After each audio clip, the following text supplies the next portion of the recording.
Un champ de tôle, de ruines. Toute une zone précaire soufflée. Cette femme a tout juste eu le temps de s'abriter quand son toit s'est envolé. On n'a pas vu, on est resté sous cette table, sous les vents forts.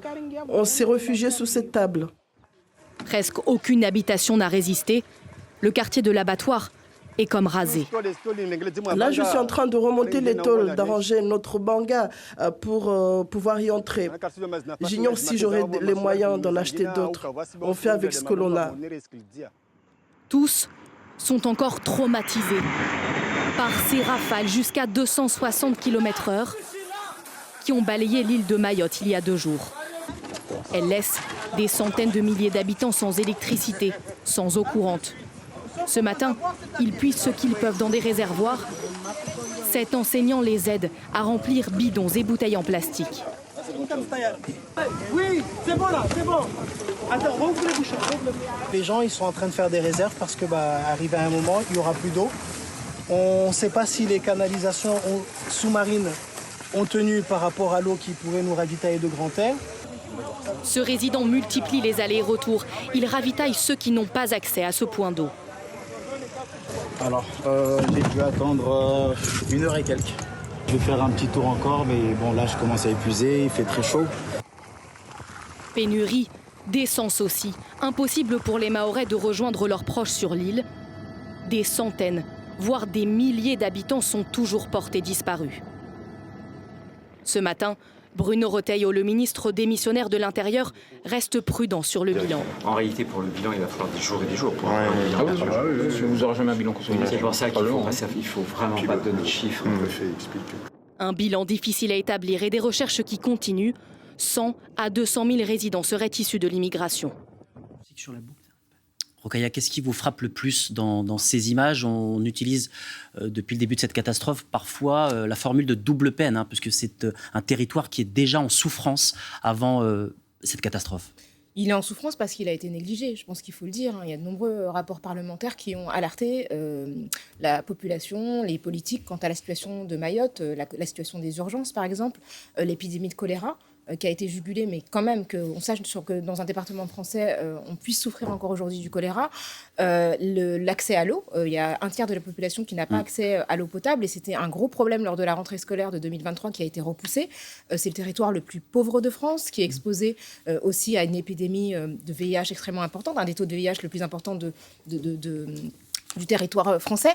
Et de découvrir aujourd'hui qu'il y a tant de citoyens français qui vivent encore dans des bidonvilles, c'est-à-dire que la conséquence du fait qu'ils vivent dans les bidonvilles, on la voit aujourd'hui, mais même s'il n'y a pas de catastrophe naturelle comme ce cyclone, leur vie quotidienne est absolument intolérable. Un tiers de la population vit dans un habitat précaire, qui a été d'ailleurs totalement détruit par cette catastrophe. Voilà, et c'est vrai qu'il y a énormément de préjugés qui laissent entendre qu'il n'y aurait que des clandestins dans les bidonvilles, et ça ne serait pas plus acceptable, on s'entend bien, mais il y a énormément de citoyens français qui peuplent ces bidonvilles depuis très très longtemps. Ce sont des habitats qui se sont développés au cours des années 80-90 et qui finalement se sont installés. Donc la situation de Mayotte est désastreuse aujourd'hui du fait du cyclone, mais elle était déjà auparavant, et les politiques qui ont été alertées par divers rapports parlementaires et aussi par les ONG qui sont sur place et qui travaillent sur le territoire de Mayotte comme elles travailleraient dans des pays du Sud global, eh bien, je trouve que c'est un problème extrêmement important du respect de la République vis-à-vis de ses citoyens. Et c'est pour ça que tout à l'heure, vous parliez de François Bayrou et de son sens politique.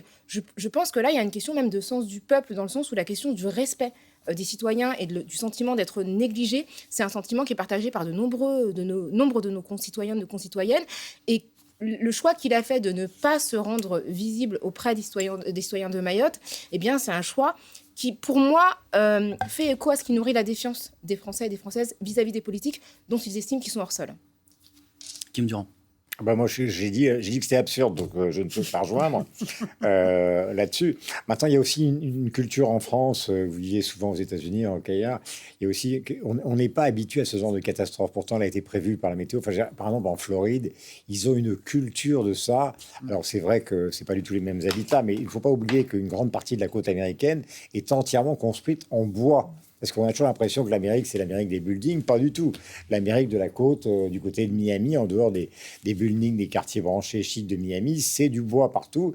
Et donc, on a vu pour Katrina que ça avait explosé totalement. Alors, c'est pas de la tôle ondulée, c'est beaucoup plus confortable. C'est pas le même niveau de vie, mais ça a été une catastrophe terrible.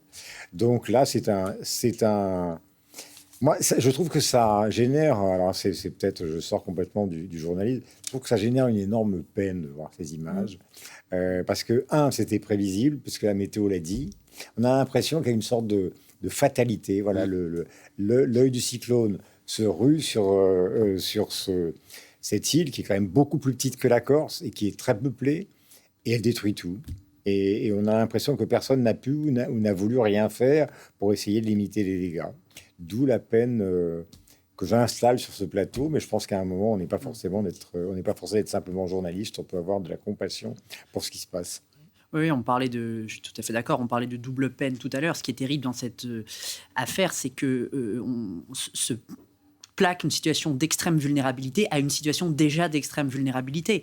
C'est un territoire, on le disait, le département le plus pauvre de France, donc c'est un territoire qui déjà est en grande souffrance, une souffrance profonde depuis des années, et s'ajoute cette situation d'urgence. Et d'ailleurs, dans la réponse, il faudra faire très attention à ce qui est à la fois la réponse d'urgence humanitaire, sur laquelle à peu près tout le monde est d'accord, heureusement, et après, il faudra aussi un vrai travail politique sur une approche globale de comment on sort de cette situation de vulnérabilité pour Mayotte. Et notamment là-dessus aussi, ce qui est important, c'est qu'on puisse avoir une continuité aussi au ministère des Outre-mer. Ça fait partie des différents ministères où les ministres passent, ne restent pas très longtemps. On prend souvent l'exemple de l'éducation nationale où il y a eu une succession de ministres, mais il y en a eu aussi au ministère des Outre-mer. Et ça crée aussi une difficulté de ne pas avoir suffisamment aussi de travail de long terme sur ces questions-là et pas seulement de travail au moment de l'urgence absolue.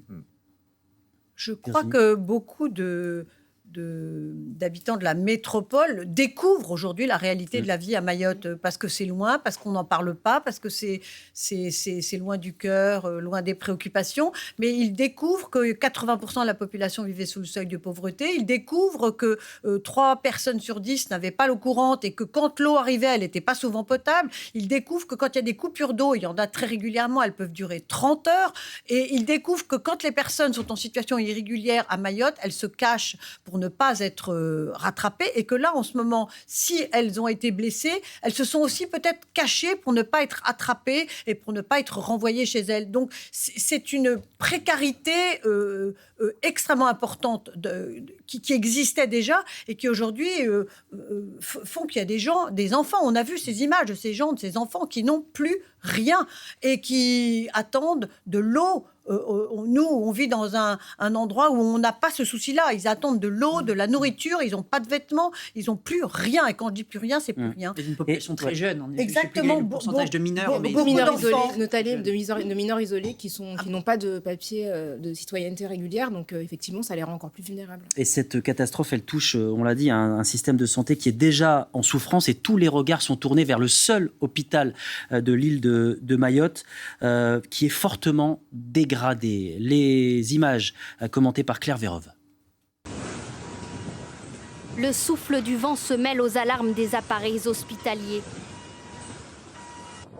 L'hôpital de Mayotte, partiellement détruit par Chido. Cette salle de réveil. Les couloirs où les soignants tentent de nettoyer, mais aussi le service des naissances. Les patientes et les soignants, pieds dans l'eau, bébés dans les bras ce week-end, la plus grosse maternité de France est inondée. 70% du service est à l'arrêt, comme en témoigne le chef de service. La pluie tombe, elle est à l'intérieur du service. Les toits du service, on n'a plus de toit. Il y a l'eau qui entre dans les chambres. Et on va essayer de voir comment on peut sortir les patients, le mettre dans une chambre plus adaptée. Là, dans mon bureau, là, je vous parle et j'ai le toit qui est en face de moi par terre. Et en même temps, j'habite dans mon bureau parce que j'ai plus de maison. Ma maison, elle est partie complètement pendant le cyclone. Même difficulté au service psychiatrie. Les 9 patients sont regroupés dans les quelques salles encore en fonctionnement. Selon cette médecin, jointe par téléphone ce matin. Il y a 3 chambres qui sont fonctionnelles sur 10. Il y a des toits qui se sont envolés, il y a des fenêtres qui ont explosé. Donc du coup, tout le matériel informatique, tout ça est dans l'eau. Donc on n'a plus accès au dossier patient. On ne peut pas travailler en fait. Les médecins craignent aujourd'hui le manque d'eau à l'hôpital. Ils redoutent un risque épidémique. Alors le système de santé, c'est vraiment un des points qui illustre vraiment le côté démuni de l'île de Mayotte. Je vous donne juste ces quelques chiffres. L'île ne compte que 81 médecins pour 100 000 personnes contre 353 en France métropolitaine et le taux moyen d'occupation des lits frôle les 150%. Ça interroge en fait sur ce que signifie être un département français. On sait que le fait pour la France d'avoir parmi ces départements Mayotte présente un intérêt stratégique.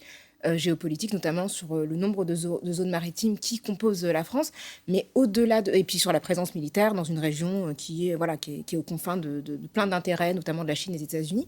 Mais une fois qu'on a dit ça, est-ce que la France est capable de voir cet espace-là autrement que comme un intérêt ? Est-ce qu'elle est capable de traiter les citoyens d'une manière qui soit digne de ce pays ? Et c'est une question qui se pose pour Mayotte, mais qui se pose aussi pour d'autres outre-mer. Je sais que la Guadeloupe... La France manque d'humanité, vous nous dites, dans le traitement de Mayotte ? Absolument. C'est-à-dire qu'on ne peut pas accepter que sur un territoire français, autant de nos concitoyens et de personnes qui ne sont pas françaises d'ailleurs vivent dans des conditions aussi atroces. Ce serait inacceptable sur le sol hexagonal que des personnes vivent dans un nombre aussi important dans des bidonvilles où il n'est pas accès à l'hôpital.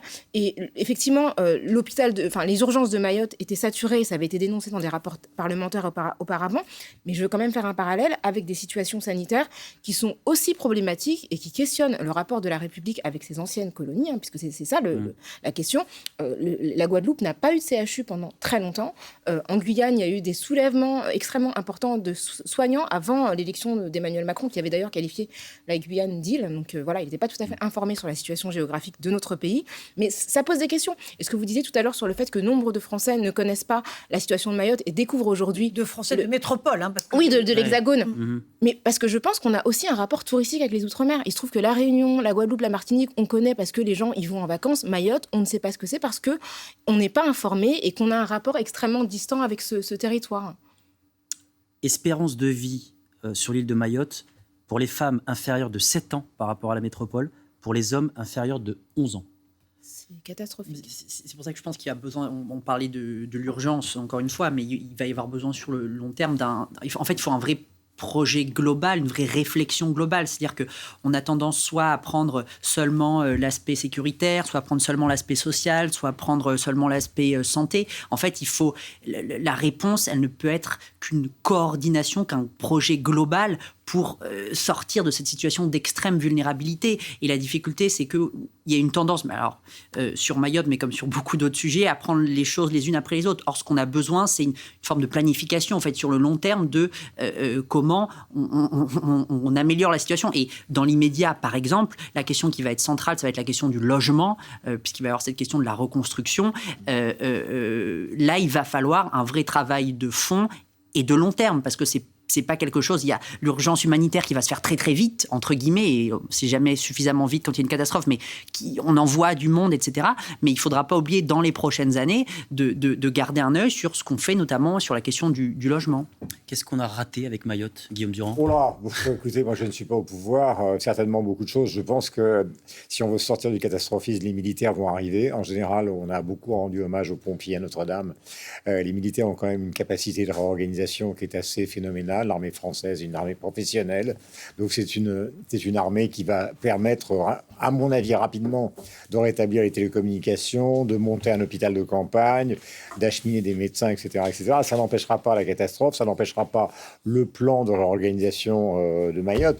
Pour prendre un exemple, au fond, si vous interrogez les Français dans la rue, le souvenir qu'ils ont, bonsoir Monsieur Caner, nous sommes en direct. Voilà, le souvenir qu'on a du seul Premier ministre qui a joué un rôle assez important en s'adressant au territoire d'outre-mer, c'est Michel Rocard avec la Nouvelle-Calédonie. Mais on n'a pas vraiment dans la mémoire collective des gens, il n'associe pas un Premier ministre, puisqu'on parlait tout à l'heure, M. Galler n'était pas là, justement, de l'absence de François Bayrou, puisqu'il est à Pau en ce moment. Les gens n'ont pas conscience vraiment du rôle que les Premiers ministres ont pu jouer à l'égard des territoires d'outre-mer, sauf peut-être, effectivement, assez anciennement, Michel Rocard.